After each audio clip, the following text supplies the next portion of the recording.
What's up, guys? Welcome to another vlog, or kind of like a video just for my channel. I see a bunch of videos online where they're like, hey, top 5 supporting mods for your 350Z, but I've seen a lot of stuff that I've done personally that I haven't actually seen anybody else do. So in this video, I will be kind of going over and justifying like what they do, what's the need for them, and if there's a horsepower increase, there's a horsepower increase. I'll let you guys know pretty much all the information before and after, what it does, and maybe you'll be able to keep your DE in check and run Mustangs just like me. So yeah, let's go ahead and get started.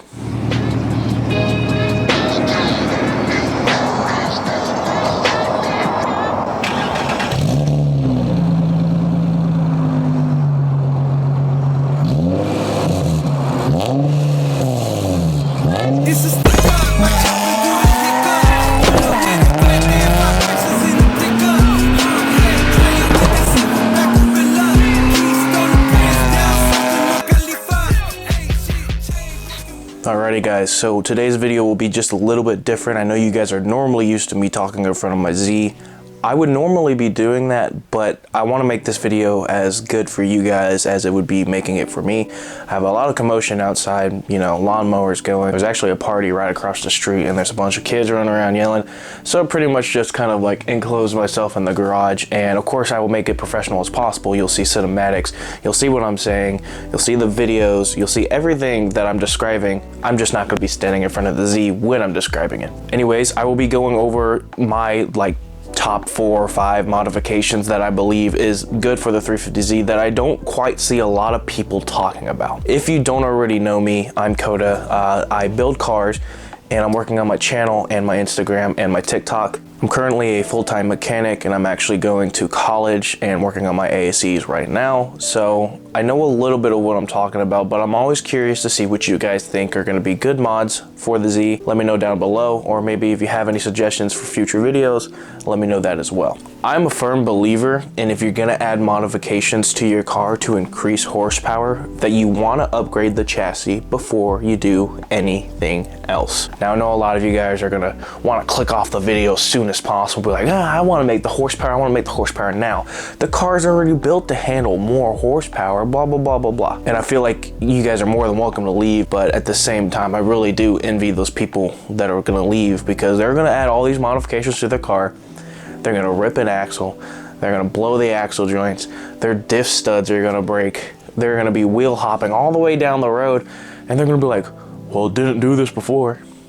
Modifications and bolt-ons don't just mean adding horsepower. There's a lot that goes into building a car, and for an example, most people nowadays thinking just because you have a 1300 horsepower car that is going to beat everything on the road.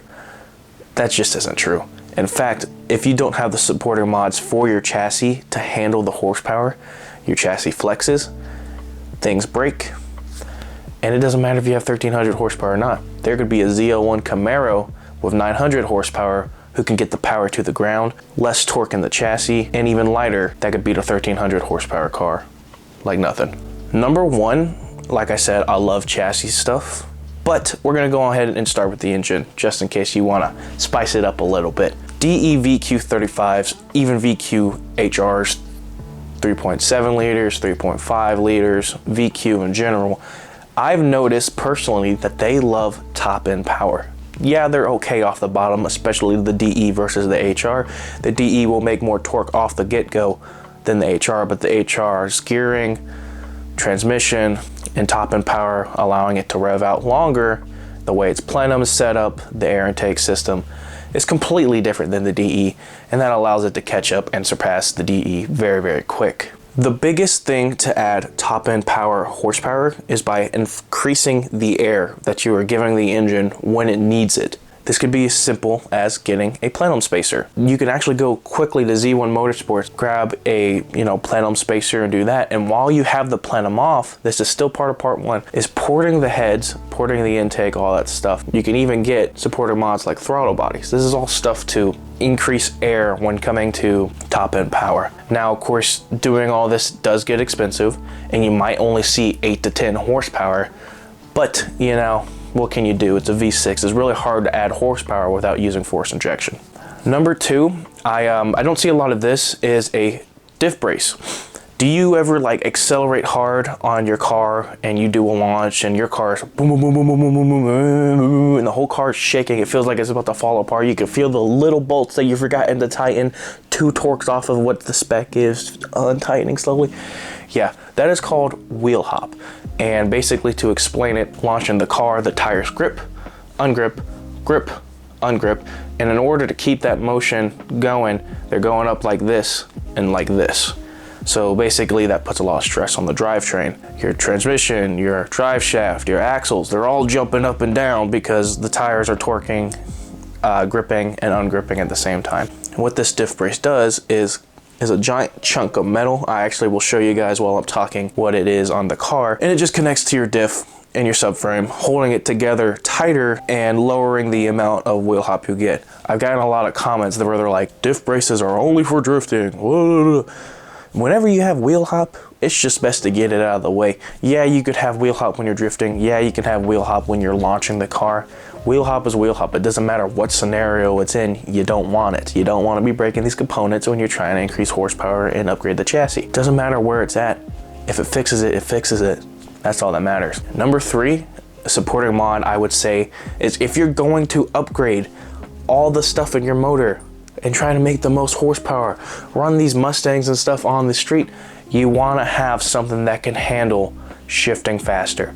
This is mainly for the manual guys out there. If you're driving an automatic Z and you want more horsepower, there's not a lot you can do with the automatic transmissions, and automatic transmissions are a ton, holy crap, a lot more expensive than the manual transmissions are. There are a lot more moving parts in the automatic transmission compared to the manual transmission. That's the big difference there. One thing I would recommend is getting an upgraded clutch. A lot of people hate having an upgraded clutch because, oh, it's stiffer. The bite point is a lot lower. I let off my clutch like this in the stock clutch and I'm allowed to take off right there. But with the upgraded clutch, I can only do this and it stalls. That's something you get used to. The Z, it came with the stage 3 south bend clutch, I believe is what it's called. Great clutch, amazing clutch. And I had to learn on that. That was one of my first cars I got to drive. And yes, I know it is a pain in the butt, but it's incredibly important when it comes to shifting faster, rev matching, and being able to throw gears faster. They're pretty much designed not to burn, easier as well, so you can kind of be on the clutch longer, and they're designed to release heat faster and all that stuff. One of my biggest issues when it came to shifting, I had all this stuff done already. I was able to move my clutch in and my gas with my feet as quick as possible, but shifting was the hardest thing for me because it was just so long in the 350Z. So what I recommended is a short throw. If you want to know what short throw I personally run, I run a Torque Solutions short throw. I think it is the one on the market that has the shortest throw based off of every other product out there for short throws. This one, I think, correct me if I'm wrong on the screen, is like 30 to 60% less throw, somewhere around there, somewhere in those numbers. It'll be on the screen. And all it does is make the shifting shorter. And how it does that is on the shifter, there is a ball point and the rod that connects to the shifting linkage of your actual transmission. And when you're shifting, it's pushing. Second, third. So what they've done is they've lowered the ball up and added a spacer so it goes down. And instead of taking that long stroke of stock shifter, 1, 2, 3, it's lowered it to 1, 2, 3. And you may not feel it immediately, but you'll notice when you're trying to slam gears that it is a lot easier.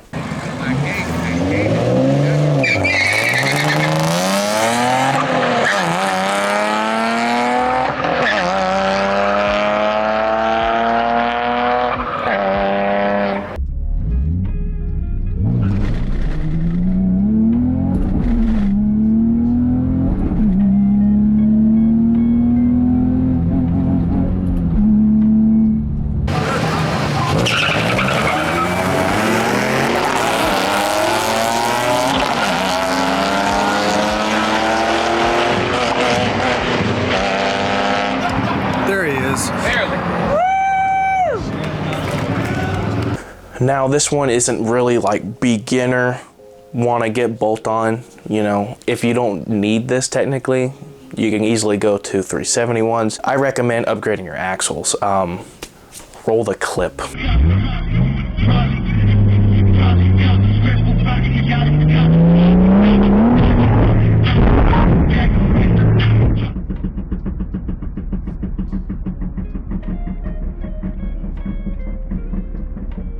Now my car doesn't make a lot over factory horsepower. It makes about 330 based off of the numbers I ran with people on the drag strip. But as you can see, the axle, you can easily go on Z1 Motorsports and upgrade your axles from 350Z axles to 370Z axles.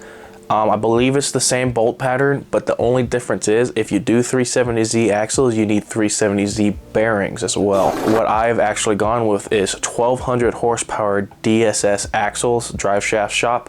They make amazing axles. These things almost look bulletproof. In fact, I have a stock 350Z axle right here, and this is you know, it looks enough. But if you were to see the drive shaft axles, it's like much thicker. This isn't even a boot. This isn't even in there with balls. It is just built for horsepower and to take on torque like crazy. That was loud. But yeah, axles would be a very big upgrade, I believe. You know, after what happened to me, I did not want to have to deal with taking out the diff and all that other stuff in order to, you know, fix everything again, because I would just keep blowing axles, and I just didn't like that idea. So I bought the big boy axles. They cost a pretty penny. This is why if you want a cheaper route, you can just get 370Z axles. What I would recommend is to stay away from axles that you can get from O'Reilly's auto parts stores. Yeah, I know they're just down the road, and yeah, I know they come with a warranty and all that stuff, but the warranty isn't all that great. There's a lot of restrictions. Oh, how'd you break this? Oh, I was just done my clutch at the drag strip and the axle broke. Yeah, they ain't gonna warranty that. The last mod I recommend, like I said, this is all really chassis mods. I really recommend these, is to get bushings. I recommend, personally, I don't think that the 350Z engine mount bushings or the transmission mount bushings really have that much play in them, but you will notice that the differential has a lot of play in them, and you're going to drop the differential as well. You might as well just go ahead and take that rear subframe differential bushing out and put the new one in there as well. That pretty much wraps it up. I know I talked a lot. I love kind of over explaining things. It's just how I am. I want to make sure you guys understand completely on what I'm talking about. I know you're probably kind of upset. You probably have already disliked this video because I didn't give you the bolt-ons that give you 4,000 horsepower in 2 seconds. But I'm trying to look out for you guys. I'm trying to let you know that things break, and it really sucks. A lot of people usually modify their cars. Oh, that's my only car, but I'm gonna add 300 horsepower to it. I said 300 horsepower. I'm gonna add 300 horsepower to my car, but it's the only car I have. So I'm trying to kind of prevent stuff like that. I've done all this stuff to my car, but I've got a truck, a Jeep, and a Civic that, you know, is like daily stuff that I can drive while this guy's parked. Obviously it's parked right now because the throw up bearing went. Obviously, you know, I raced the car. It's a drag car. And we are working on tearing off the motor and everything here soon. So if you want to be active on my channel, watch how much crazy this swap goes. I have a LS 6.7 liter stroker that I'm putting in there. But yeah, that's pretty much what I'm doing. I just wanted to put out a video. I'm trying to upload every Monday. If you guys liked, please let me know in the comments. You can like the video as well. That also helps. That'll be pretty much it. I'm gonna sign out here. I hope I can like give you some justification of what you need to be doing and what's like best. Just kind of giving you experience of what I've been through. Hopefully it works out for you guys. Let me know what mods you prefer in the comment section below. I'm Coda, signing out. See you guys.